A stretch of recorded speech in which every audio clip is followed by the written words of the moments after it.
All right. Hey, how's it going, everybody? Millennials lead the way. Back here with another update.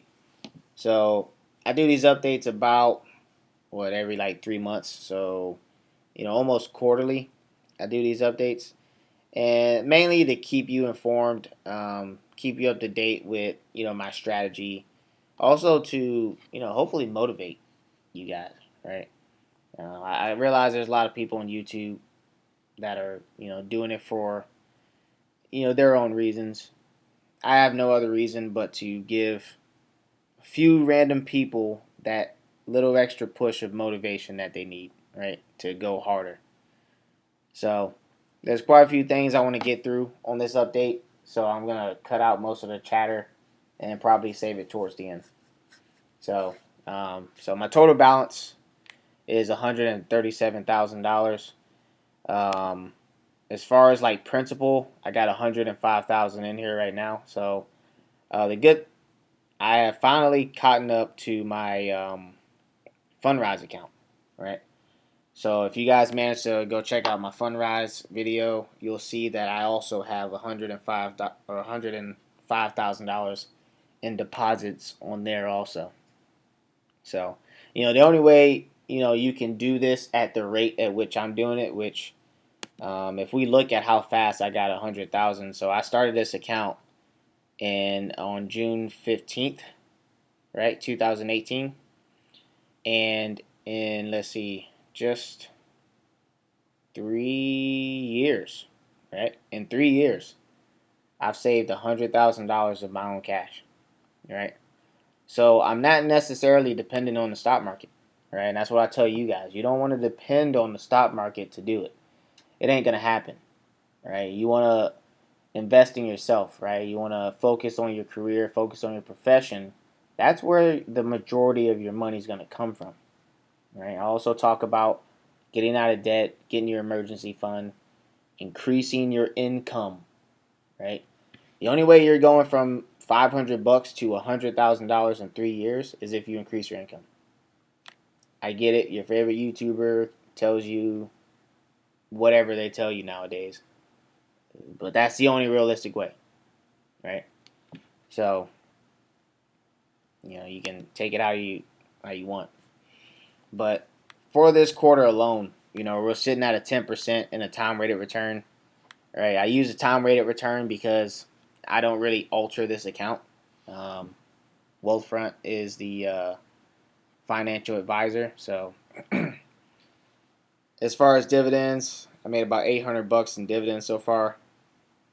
Estimated taxes saved is 119. Keep in mind that this isn't like I don't think this is an accurate amount because I don't think Wealthfront takes into account how soldiers are taxed, right? I think they do a broad aspect of most people in America, which is fine too. But if anything, it's usually more, right? They usually save me way more than what they put up here on the dashboard. As far as fees, I pay $90 in fees so far. Again, I don't believe anything is free. I truly understand the value that Wealthfront brings to my account, right? And I realize that I can't do everything alone, right? I'm busy at work, man.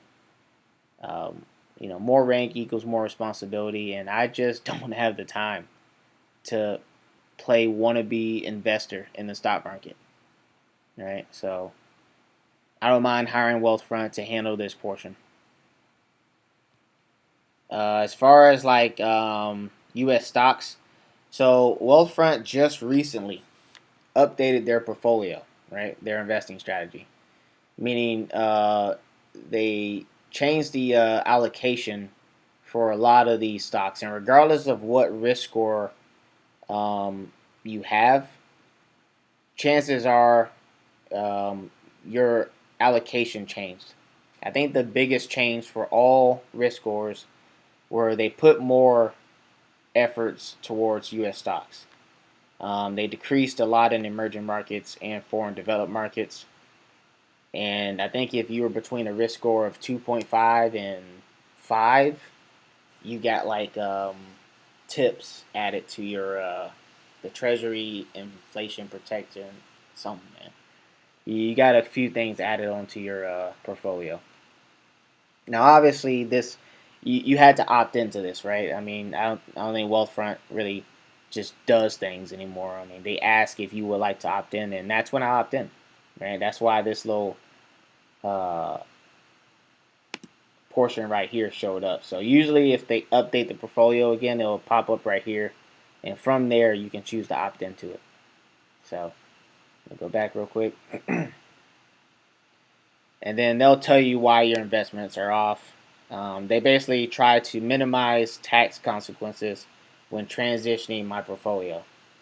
So, we've been having quite a few dips in the market um, since then, and that happened to be the perfect time for, you know, my portfolio to start making these changes, along with my savings rate. Right, I got a pretty high savings rate.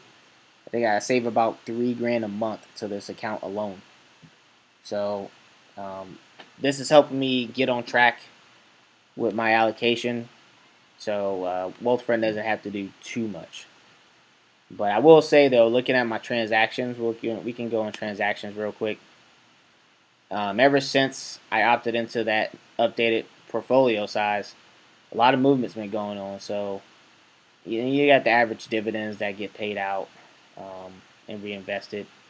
But I want to say I was on leave, right? I took like 30 days of vacation, and that's when I saw it pop up. So right here, rebalance to new mix, right? So the account started going crazy, you know, started maneuvering and money everywhere. So, and every day since then, right, money has been just moving, right? And because I have a more advanced strategy going on in my account, all it's been doing is buying geez, that was rough to get that word out, man. Stocks, right? It's just been buying single stocks. As you can see, it's been just buying everything, man. So, um, yeah. And again, it's still saving me taxes. So I should see more movement from this strategy going forward.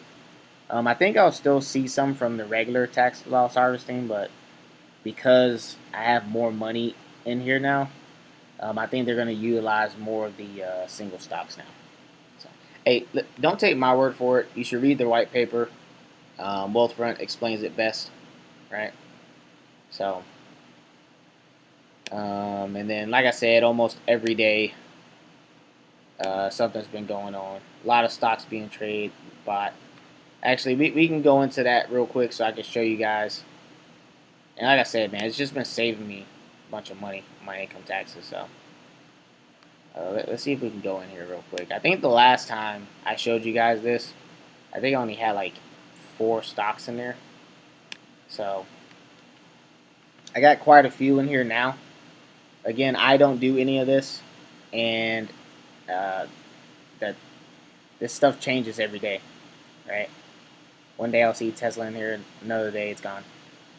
So that's that, and it's pretty good. You can see the market value and the cost basis of them. Let's see. Let's see if I can go back. Risk parity, that stays the same. So risk parity, I think that's the highest they will go in your portfolio is 20%. Right. Again, you should read the white paper on risk parity so you can understand exactly what that's intended to do. So, but let's see what else, man. I'm trying to see what else we got. I guess we can look at all time. So, you know, like I said in previous videos, man, getting out of debt, helps you put more money towards yourself or your future. Right? There's still people out here trying to negotiate with being in debt. Um, but like I said, I've gotten to this point being debt free. I've been debt free for over 4 years now. I couldn't tell you what it feels like anymore, and it kind of makes me sick to my stomach even thinking about it. I got my emergency fund, right? Um, I'm starting to hear people on the internet talk crazy about emergency funds. Let me just tell you this: your favorite YouTuber won't come to your rescue when things get spicy in your life. All right, so if you want to play strange with an emergency fund, if you don't think you need it, uh, like I said, man, that's on you. But it always gives me a peace of mind knowing that I got money that I can easily access. I don't care about investing in it. I don't care about inflation. Inflation has been another word that's been popping up on the internet. Listen, inflation doesn't happen overnight. You didn't wake up one morning and inflation was at your front door. This is like a 20 to 40 year event, right? Nothing's gonna happen if you have your money in a bank account today. You'll be okay, all right? So that's just the typical YouTubers trying to scare everybody. All right, you'll be okay. So, but increasing your income is a must, right? Like I showed you guys before, you're not getting $100,000 in your account in less than 3 years without increasing your income. Not gonna happen, right? There ain't no YouTuber online that's showing you that. So, increase your income, and last but not least, increase your savings rate. Right? I'm putting away $3 grand every single month. So, sooner you can get the money in, the more time your money has to grow or for compounding interest. Overall, we're looking at $3 grand in dividends, maybe double this in taxes saved, and then 261 in fees paid. So, I think that's about it for this. We got the available to borrow. We got like 3,200 that we can borrow from this account. Again, we're not debt slaves over here. We don't worship our credit scores, right? If we want something, we actually go out and we buy it, right? Because we should be focused on our careers and not the stock market. If you're focused on the stock market, you're also probably wasting time on YouTube. And there's really nothing I can say to you at this point. So, and actually, this is the biggest thing. Actually, this was the change. This is what I wanted to show you guys. So, edit portfolio. So, I guess Wealthfront is doing the whole. You can pick different ETFs and stocks. I guess. Um, I don't do it. I don't do it. Right. That's what I pay Wealthfront for. But if you know, if you feel inclined to try it out yourself, sure. You just basically go down here to add investments, or you can just um, mess around with what you got here. You can just change it up. Again, I don't do it. Right, my strategy is backed on like data, and like a bunch of PhDs. So I'm not gonna sit here and pretend as if I'm the subject matter expert when it comes to the stock market. But they have different types of sectors you can choose from to invest in, and they got quite a few in each one. They got like gold and stuff, and then the energy sector. Uh, Holy crap! And then U.S. stocks. They got quite a few. They got this ARC one in here. They got all you. They got the dividend guys in here, the QQQ, and all this nonsense. But like I said, it's here. If you feel inclined to do it, they have different strategies. So yeah, they break it down. They got different strategies and stuff. But I don't think anybody uses a strategy nowadays. But yeah, like I said, you can go uh, do what it is that you think you got to do, or you can leave it to the professionals and they can manage your money for you. Either way, they'll tell you what your risk score might be depending on what you just chose. So, to tell you the truth, To be honest with you, I'm not really sure why they did this because at this point, what separates them from M1 Finance? What separates them from Robinhood, right? But that's just me. So I think that's it for the actual account. I might be missing something, but I don't really know. So we're gonna hit up the overview, touch on my net worth, and then close out with a couple of comments, a couple of spicy comments. All right, so as far as like my net worth, I'm sitting at 277. All right, my cash balance, I'm at like 8,500.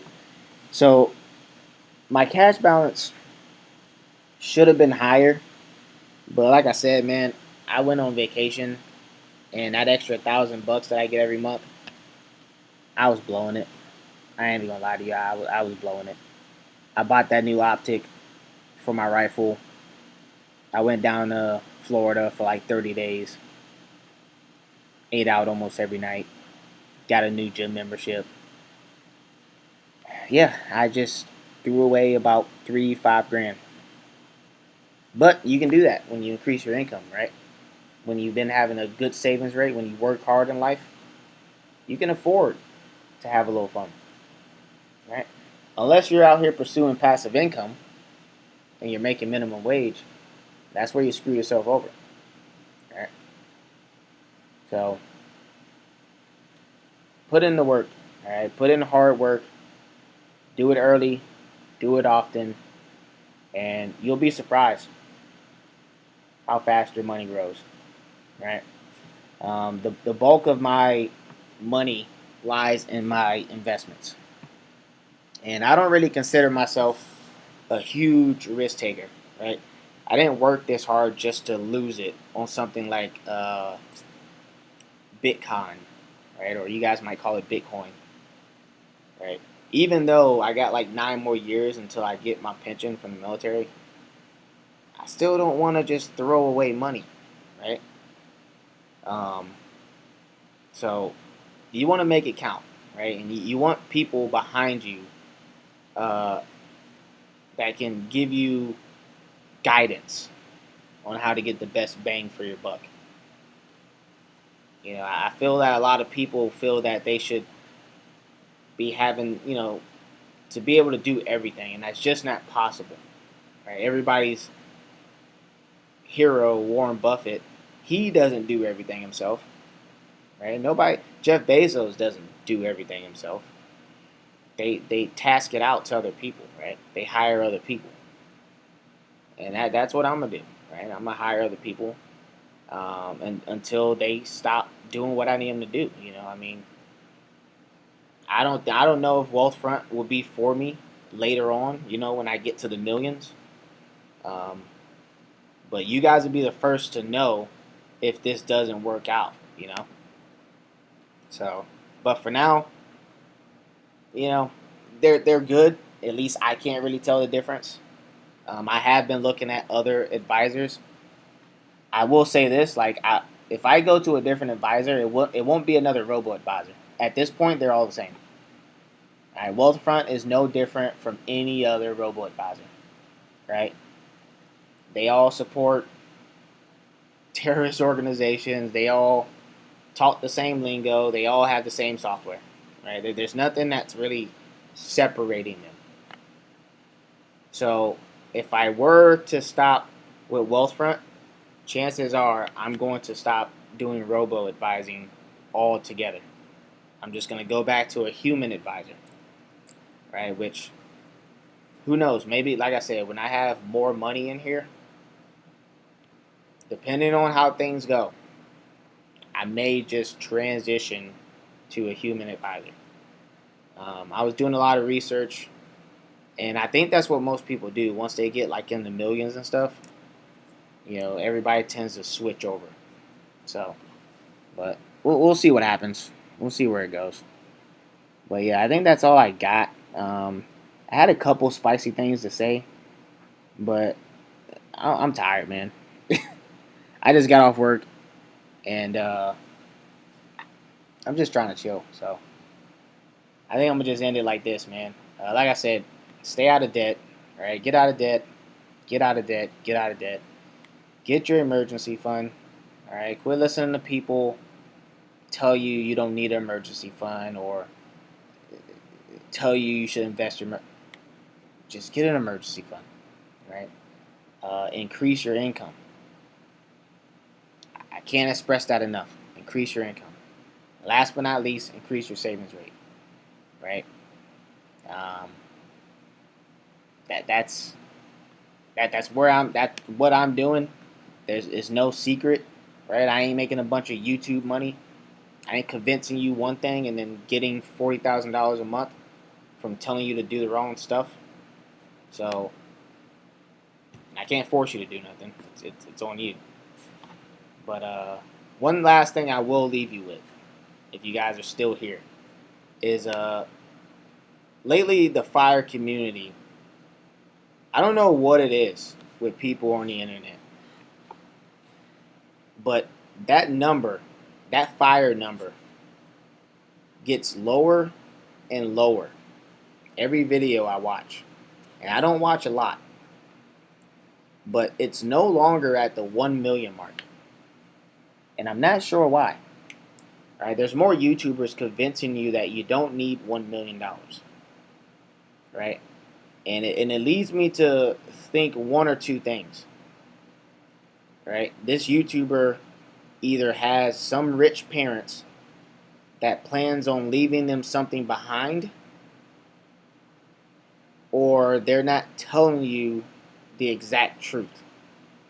Because I'm not sure why $1 million isn't, or why people aren't trying to get $1 million, right? I see people out here trying to settle with like $200,000. I think that's the lowest number I heard. Somebody's financial independence number was like 200,000, and I think they were like in their 30s. And I'm just like, sometimes I sit on here and I try to do the math on how the hell you're gonna go the next 30, 40 years. And let's assume you did make it. Do you plan on leaving your children anything? I mean, people act as if one divorce won't destroy your whole universe or something. Like, you act like one medical bill. Like, people are thinking they're living in Disney. Like, we're not living in Disney World. Like, this is real life. And if we're telling people that chump change is okay, they're setting you up for failure. Right? It is not impossible to hit $1 million. Quit being lazy, stop being entitled, and put in some hard work. It's literally that simple. I'm 29 years old right now, and I already got 200,000. Right? I'm not the only person with this. I know a lot of people my age doing the same thing. Right? There's too many of you out here trying to quit. Like, listen, like, America, I'm not some type of conspiracy theory person, but I'm not an idiot. Right? We only got so long before America, before musical chair stops again, which means before the economy stops again. Right? And if you ain't in the space you want to be, you're probably going to be stuck. It's unfortunate, but sometimes I see people bragging about all those people that quit McDonald's. Listen, all you're doing is telling these companies it's okay to put software in your place. Right? Between opening up the border and replacing you with software, you won't stand a chance in the future. Especially if you're talking about $200,000 is going to help you retire. Actually, here, let's try this, man. Let's see.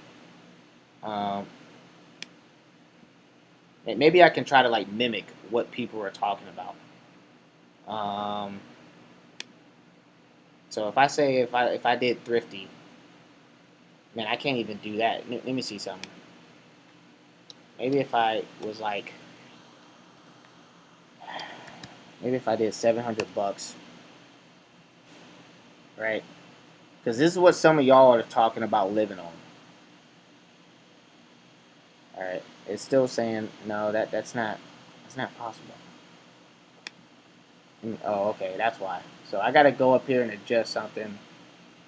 Um, yeah. So yeah, let me get rid of my pension real quick.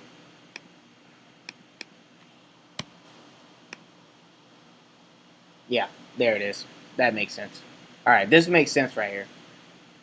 All right, now again, some of y'all are talking about. Now this is me. I'll have 500,000 because I won't have a choice at this point. I already put in the work early enough, so even if I stopped, I would still have 500,000 when I left the military. Right? Some of y'all don't have those pensions coming in. Right? Some of y'all got kids, and y'all are talking about retiring early. Right? Listen, there's nothing wrong with working to 59 and a half. Absolutely nothing wrong with it. I will continue to work till 59 and a half. Just because I can stop doesn't mean I will stop. Right? You guys don't tell Warren Buffett to stop. You don't tell Trump to stop. Why the hell would I stop? So the rich is only going to continue to get richer, and you'll probably continue to talk about dividends. All right. So again, $1 million should be the bare minimum, right? That should be the bare minimum you're going after. And you shouldn't settle for anything less. Consider like $1 million the bare minimum as like the threshold you should be getting above before you start to struggle for the rest of your life. Because even if you got $1 million and you got into a divorce, I mean, after you probably have to bust that in half, and then child support, and then that's a bad example. Sorry, but even if you got like a medical bill, or um, maybe you got to take care of your parents, right? I don't think $200. I don't think 200,000 takes care of you, let alone your children or your family, right? Or your mother and father. So again, quit trying to cut corners, right? Don't settle for what these YouTubers are trying to convince you of, right? Keep going, keep pushing, right? Or take the easy route, take the easy jobs, uh, brag about passive income, and I guess time will tell where you end up. But that's all I got, man. If you guys are still here, you probably got a little too much time on your hands. But thanks for coming by. I think the next time I'll do an update. What is that? So it should be, I think October. I think it should be the next update. So I'll see you guys then, man. Millennials, lead the way.